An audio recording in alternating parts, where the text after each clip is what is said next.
Uang rakyat tergerus habis APBD kita kepada penanganan sampah. Nah, maka oleh karena itu tahun 2018 kita susun regulasi yang merubah pola pengangkutan sampah dari angkat angkut buang menjadi angkat angkut proses.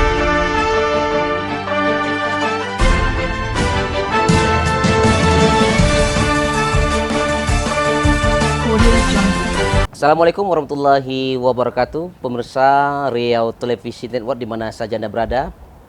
Kembali bersama saya Abu Nazar Riau dalam program Riau Bicara.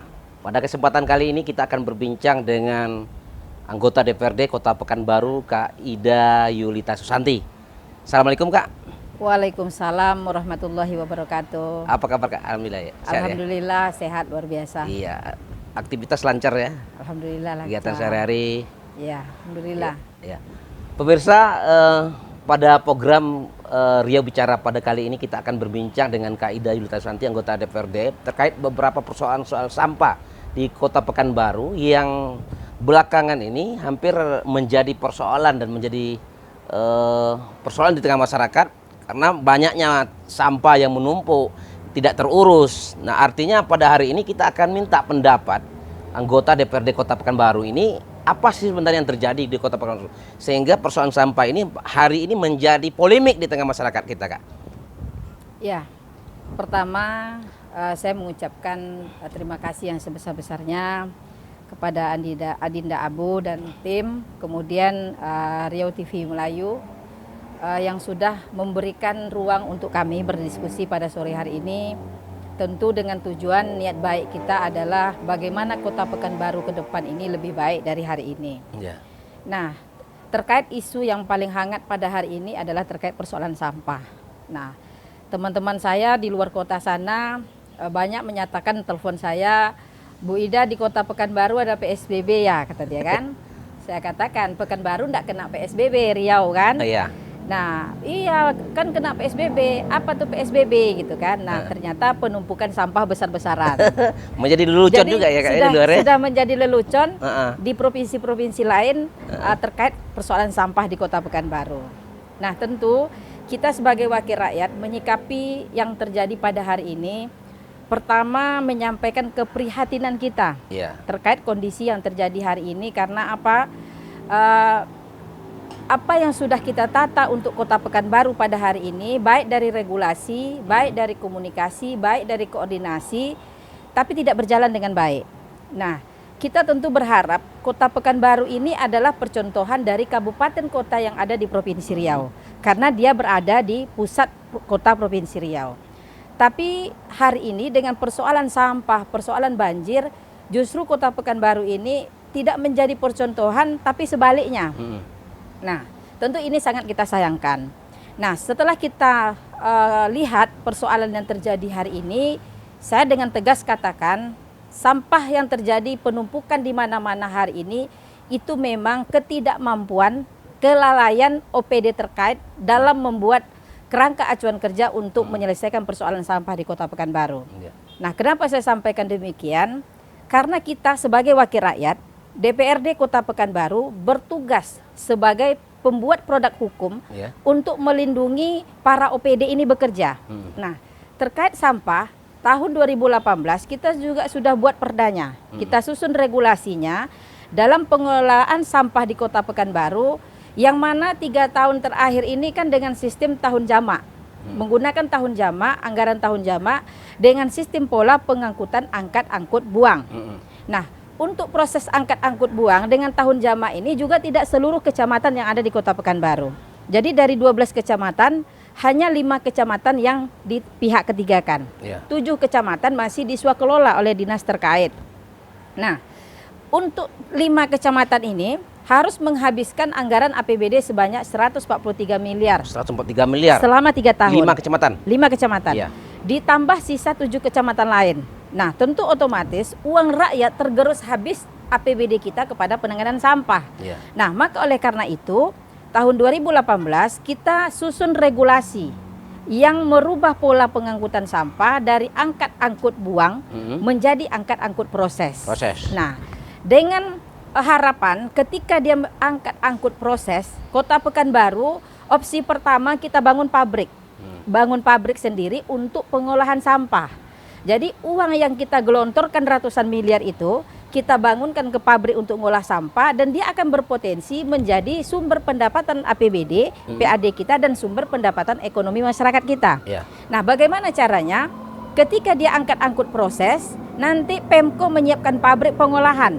Nah, di sana kan nanti akan dipilah seperti di Cilegon, Cimahi, sampah basah itu diolah menjadi pupuk organik.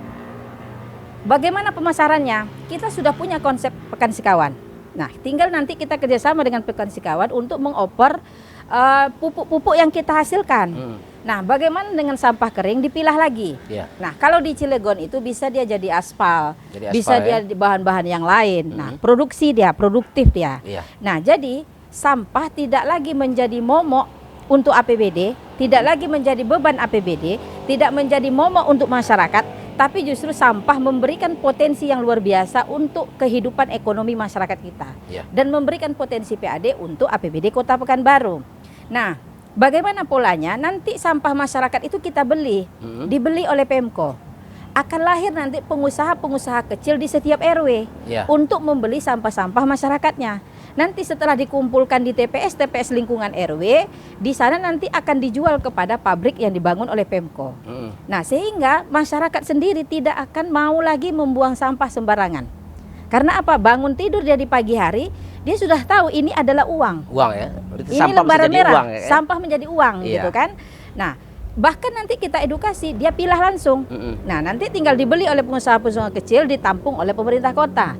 Nah, jadi untuk mendapatkan adipura, untuk kebersihan kota, ekonomi masyarakat kita terbantu, APBD PAD kita juga terbantu dengan sampah yang kita hasilkan. Dengan sampah saja Kak, ya? Dengan sampah saja. Nah, ini pola pertama. Pola pertama ya. Nah, kita kan prediksi nih pola pertama itu butuh waktu.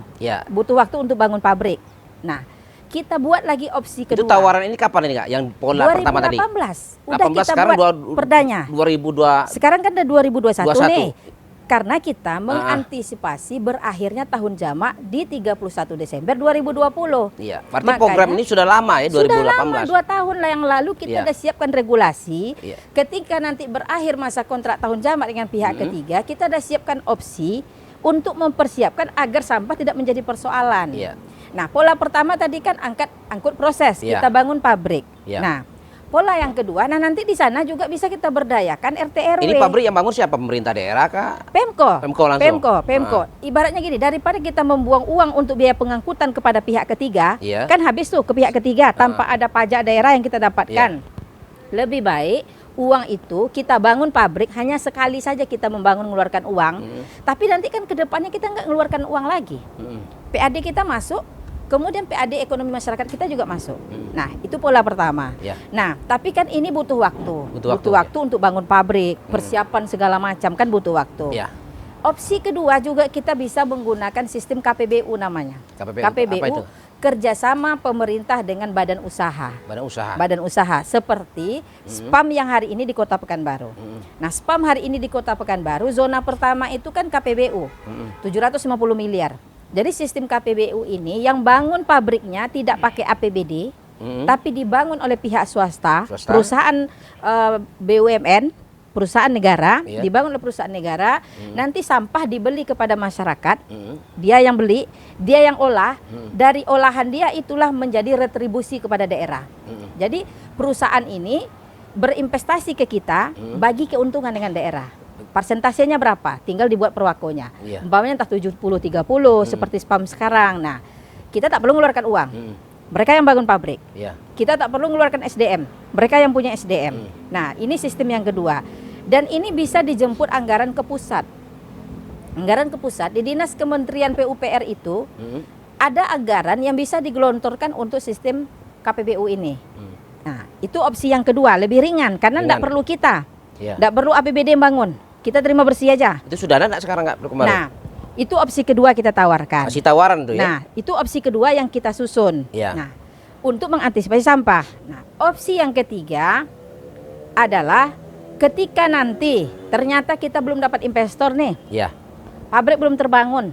Nah, lakukan sistem penunjukan langsung seperti pedoman pengadaan barang dan jasa.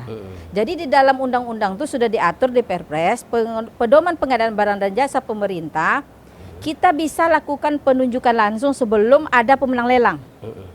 Nah, sekarang kan alasan mereka, kenapa kok sampah tidak terangkut? Karena belum ada pemenang lelang. Tendernya malah baru masuk Desember.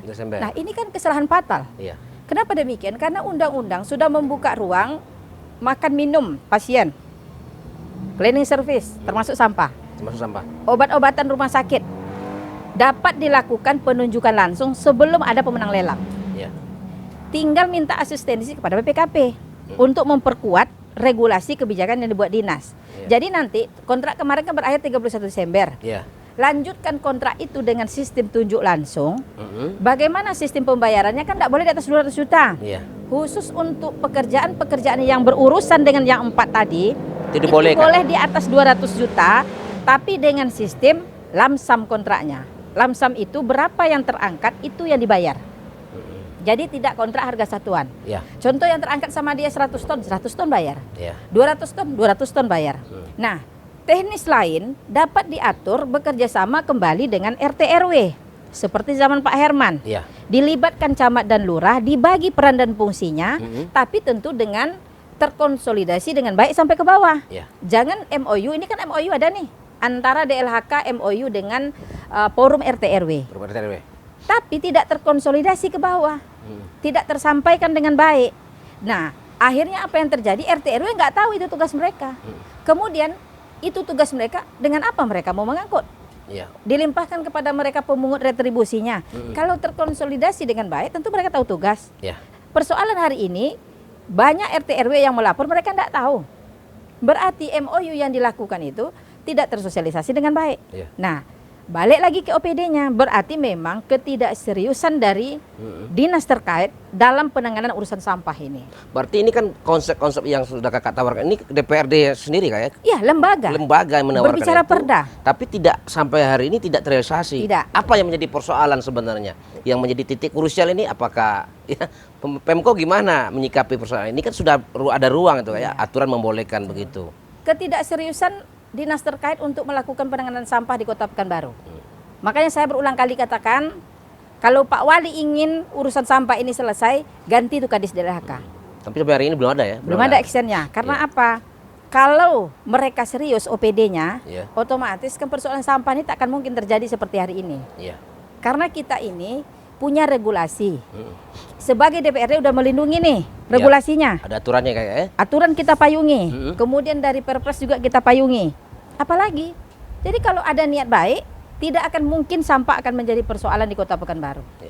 Terus apakah mungkin berkaitan dengan mental para pejabat kita kan, sumber daya manusianya, sehingga tidak sebenarnya mereka tidak mampu.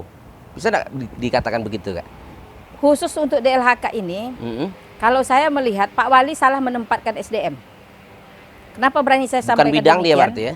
Kenapa berani saya sampaikan demikian? Makanya di dalam Undang-Undang ASN untuk selevel pejabat eselon 2 itu harus asesmen di bidang itu.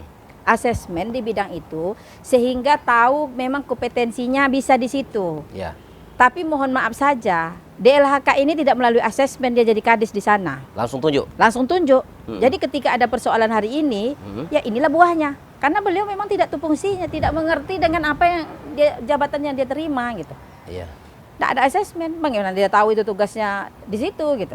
Berarti sekarang ini terjadi semacam pembiaran ya Kak ya? Pembiaran, sehingga sampah ini wali kota sendiri kan paling tidak kan efeknya kan terhadap wali kota, begitu.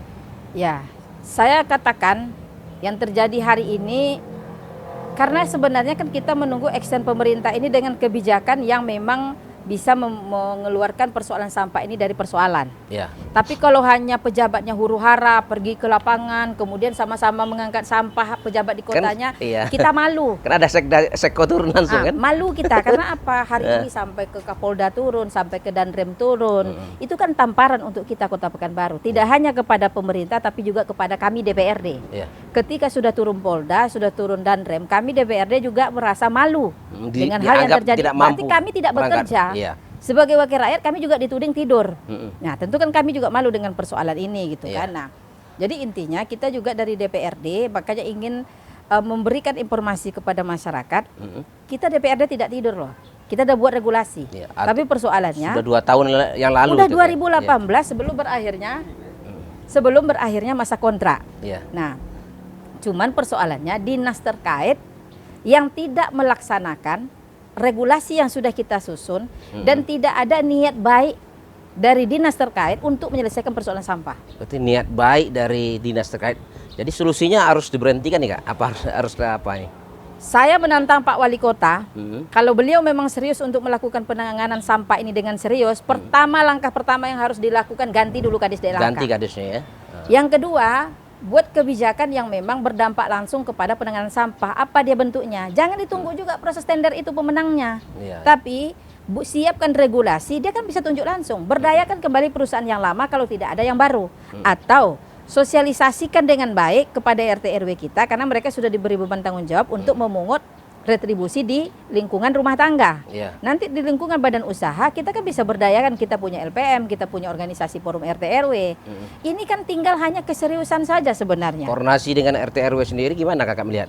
Enggak jalan. Enggak jalan ya? Buktinya mereka enggak tahu kalau mereka diberi tugas. RT atau mereka mungkin RT ini dari mana anggarannya? Kan mereka diberi ruang nih. Memungut retribusi sampah rumah tangga. Iya. Tentu dijelaskan kepada mereka retribusi sampah rumah tangga ini sekian untuk biaya angkut, sekian untuk biaya operasional. Dinas harus mengeluarkan. Tapi kalau mendadak seperti hari ini, mana bisa? Karena penanganan sampah ini tidak bisa dilakukan mendadak. Kita memang harus punya acuan kerja. Sebelum berakhir masa kontrak, DPRD itu kan menerima KUA PPAS dari Pemko. KUA PPAS itu dasarnya adalah RKPD. RKPD itu dasarnya adalah RPJMD, RPJMD, RKPD, Renja SKPD, baru masuk KUA PPAS. Nah, di situ kan sudah dijelaskan tuh apa yang akan dilakukan dinas di Januari 2021. Sudah tahu dia apa yang mau dikerjakan. Nah, hari ini ketika terjadi penumpukan sampah, berarti memang dia tak tahu kerja di situ gitu. Berarti harus menunggu kapan tadi Kak? Pemenang tender. Pemenang tender dulu. Iya. Pemenang tender. Mungkin ada enggak ini terjadi ini kongklengkong ini harus apa dulu? Wallahu alam. Biarlah nanti urusan mereka kan. Iya. Kemudian Kak Ida, ini persoalan apa namanya itu? Soal tenaga THL yang ribut-ribut nih berapa hari ini kan mereka diberhentikan itu. Seperti apa sikap Kakak nih terhadap mereka nih? Persoalan sampah dan persoalan pemberhentian 318 orang THL 318 plus 39 orang penyapu jalan. banyak tuh ya? Banyak. Sekarang tuh nggak kerja lagi? Nggak kerja lagi. Nah, jadi 318 orang ini terdiri dari 2 fungsi. Satu pemungut retribusi, yang satu lagi terkait gakum, penegakan hukum terkait masyarakat yang membuang sampah sembarangan. Nah, 318 orang plus 39 orang ini sudah datang ke DPRD. Sudah menyampaikan kepada kami. Intinya persoalan yang terjadi hari ini juga ketidakmampuan kadis yang bersangkutan untuk mengkomunikasikan dengan THL tersebut. Kenapa demikian? Balik lagi ke RKPD tadi, balik lagi ke Renja SKPD. Seharusnya dia kan sudah tahu nih, 1 Januari kita tidak ada lagi mengut retribusi melalui petugas kita, tapi menggunakan RT RW. Kan dia sudah tahu. Seharusnya dia sudah memberikan informasi kepada para THL, dikumpulkan Bapak Ibu 1 Januari, Bapak Ibu nggak dipakai lagi. Karena tahun depan polanya sudah dirubah. Yang mengut retribusi itu ABCD. Sehingga anggota kita yang bekerja di situ tahu mau kemana dia mempersiapkan, mau kerja di mana, mereka sudah siap. Tapi fakta hari ini, tanggal 29 Desember mereka masih disuruh buka lamaran, buat lamaran baru. Artinya ada harapan untuk diperpanjang. Untuk memperpanjang kontrak. Tanggal 29 Desember. Tanggal 31 Desember jam 00 lewat, masuklah WhatsApp dari kadis yang bersangkutan. Untuk memberhentikan seluruh THL 318 orang plus 39 orang. Jadi, yang kita kecewakan adalah ini negara hukum. Kita punya prosedur administrasi yang harus dijalankan untuk memberhentikan THL ini walau habis masa kontraknya, tapi tentu ada tata cara, mekanisme yang harus dilalui. Jangan main hantam kromo aja. Itu mekanisme dijalankan apa tidak tuh, Pak? Kalau saya melihat tentu tidak dijalankan, ya? Karena kalau dijalankan tidak seperti ini jadinya. Nah, jadi THL yang ratusan orang ini, apakah ada solusi tidak dari DPR? Mereka nggak datang ke DPR tuh, apa solusi mereka kemarin? Nah, pertama nanti kami akan panggil dulu dinas terkait melalui rapat lintas komisi. Kenapa mereka diberhentikan? Ya. Mereka diberhentikan dengan alasan habis kontrak, boleh saja. Tapi kenapa tidak dikomunikasikan dari awal? Kemudian yang kedua, dalam kondisi pandemi COVID ini, kita kan harus carikan juga solusi pengangguran ini. Karena mereka kan punya keluarga, punya anak istri. Anaknya butuh makan. Tahu-tahu 31 malam diberhentikan. Berarti saya melihat WhatsApp dari kepala dinas tersebut untuk memberhentikan THL, di sana juga membuktikan kalau Kades yang bersangkutan juga tidak terbangun komunikasi internal dengan bawahannya. Kenapa demikian? Karena seharusnya tugas pemberhentian, pengangkatan kontrak mengontrak, merekrut itu kan sekretaris, sekretaris dinas, ada kabak umum namanya. Harusnya melalui itu. Kenapa dia langsung? Artinya berarti eksekusi tidak langsung ke dinas ya? Berarti komunikasi internal juga tidak berjalan dengan baik. Nah ini kan merugikan juga nih ke Pak Wali, merugikan pemerintah. Sampah sudah bermasalah, dipecat lagi orang besar-besaran jadi masalah. Nah akhirnya yang menumpuk-numpuk persoalannya. Jadi persoalan baru lagi dengan memecat itu kan. Terus gini Kak, sebagai anggota DPR, Kakak melihat Pak Wali Kota ini apa sih menjadi titik lemah dari Pak Wali Kota ini sehingga seolah-olah dinas ini tidak mampu berbuat terlalu apa yang menjadi persoalan sebenarnya Wali Kota Pekanbaru kita ini kan, Pak Firdaus. Kalau program visi misi beliau bagus. Bagus ya. Visi misi ya. Iya. Tapi mengaplikasikan visi misi kan wali kota tak bisa bekerja sendiri. Dibutuhkan pembantu-pembantu SDM yang bisa mengikuti visi misi dia. Dalam arti kata beliau punya visi misi bagus, seharusnya pembantunya ini, kepala dinasnya ini, para OPD-nya ini mampu mengikuti visi misinya. Jangan lihat kondisi hari ini, Kota Pekanbaru ini, mohon maaf nih, memang kekurangan SDM tidak mampu mengikuti visi misi Pak Wali. Pak Wali Kotanya udah jalan di depan, OPD-nya masih tinggal belakang. Jadi perlu dilakukan pembenahan, evaluasi secara besar-besaran dan komprehensif untuk penataan birokrasi yang ada di Kota Pekanbaru. Perlu juga ya? Wajib di akhir masa jabatan beliau. Wajib dilakukan. Kalau tidak ini akan menjadi presiden buruk. Kalau tidak dilakukan evaluasi secara komprehensif, evaluasi kepala OPD yang ada di Kota Pekanbaru, maka akan menjadi presiden buruk untuk Pak Wali Kota ketika berakhir masa jabatannya. Karena yang melaksanakan di bawah eksekusi itu kan kepala OPD. Kepala OPD. Wali Kota kan hanya sebagai leader di atas. Dan masyarakat tidak mau tahu kan, OPD yang berbuat, tapi Wali Kotanya kena juga yang menjadi kena. Ketika OPD tidak melaksanakan, larinya tidak sekencang Pak Wali Kotanya, akhirnya kan yang korban kan Pak Wali Kotanya juga. Nah kita kan tidak mau terjadi seperti itu, makanya kami DPRD juga udah berulang kali untuk rapat kerja dengan Dinas BPM, Badan Sumber Daya Manusia, BPSDM. Pernah dipanggil baru, udah sering kita panggil. Untuk memang benar-benar Baperjakat ini berfungsi dengan baik. Ditata kembali SDM kota ini secara komprehensif, sesuaikan dengan bidangnya, baru bisa jalan. Tapi kalau masih comot, taruh sini, bidangnya itu comot sini, tidak mau dia. Kemudian ada jabatan beberapa kepala dinas yang punya jabatan ganda gitu. PLT. Bagaimana tuh? Spesialis PLT itu ada di Kota Pekanbaru. Ini seperti apa Kakak melihat sebagai anggota DPR? Ya, karena memang penataan birokrasinya tidak sehat. Ada PLT kepala dinas ini. Bahkan satu kepala dinas megang dua jabatan. Ini terjadi ya? Betul, itu fakta. Berarti itu salah satu bukti penataan birokrasi di lingkungan Kota Pekanbaru ini tidak sehat. Berarti tak punya SDM. Makanya satu orang bisa megang dua. Karena kalau Kota Pekanbaru ini penataan birokrasinya bagus, SDM-nya bagus, BPSDM-nya berfungsi, tidak mungkin satu orang kepala dinas, satu orang bisa megang dua dinas. Atau harus dibagi kekuasaan itu dengan yang lain. Atau ketidakpercayaan Pak Wali Kota mungkin barangkali dengan beliau bisa menjawab. Kan SDM lain kan bisa dipergunakan gitu kan. Hanya beliau lah bisa menjawab. Yang penting hari ini kami DPRD Kota Pekanbaru tentu berharap di ujung masa jabatan Pak Wali yang tinggal tahun ini nih, lakukanlah penataan secara komprehensif, tempatkan orang yang tepat di bidangnya, yang serius dengan niat baik, bukan hanya mengambil jabatan untuk menangani persoalan-persoalan yang ada di Kota Pekanbaru. Sehingga selesai ya, bisa selesai kan? Bukan hanya sekedar penempatan orang sebagai kasihan kita nengok Pak Wali. Hari ini kan kita kasihan nengok Pak Wali ini. Kasihan kita. Karena kan tidak mungkin juga dia yang mengatasi sampah turun ke bawah. Itulah gunanya OPD. Nah, sekarang bagaimana dia seorang leader bisa memerintahkan OPD ini untuk bekerja? Kalau tidak mampu ya ganti. Atau Pak Walinya kurang tegas nih Kak? Kalau kita bicara kurang tegas, susah juga. Susah kayaknya. Karena apa? Beliau juga udah berulang kali juga perintahkan ke Kadis Delaka, tapi memang dasar Kadisnya ini memang kalau bahasa kampung agak masih pada gitu. Nah, itu kalau bahasa Ocua kan. Iya. Baik Kak Ida, mungkin barangkali sebelum kita tutup ada pesan-pesan barangkali yang perlu kita sampaikan lagi. Berbicara soal sampah ini kan tidak habis-habisnya kan, kecuali ada solusi dari pemerintah daerah, pemerintah Kota Pekanbaru. Namun sampai hari ini titik temunya belum juga didapatkan oleh masyarakat Kota Pekanbaru. Ada enggak pesan nih Kak yang terakhir yang perlu disampaikan nih? Ya, tentu kami sebagai wakil rakyat dan sebagai masyarakat Kota Pekanbaru dengan tegas meminta kepada pemerintah Kota Pekanbaru agar cepat menyelesaikan persoalan sampah yang ada di Kota Pekanbaru.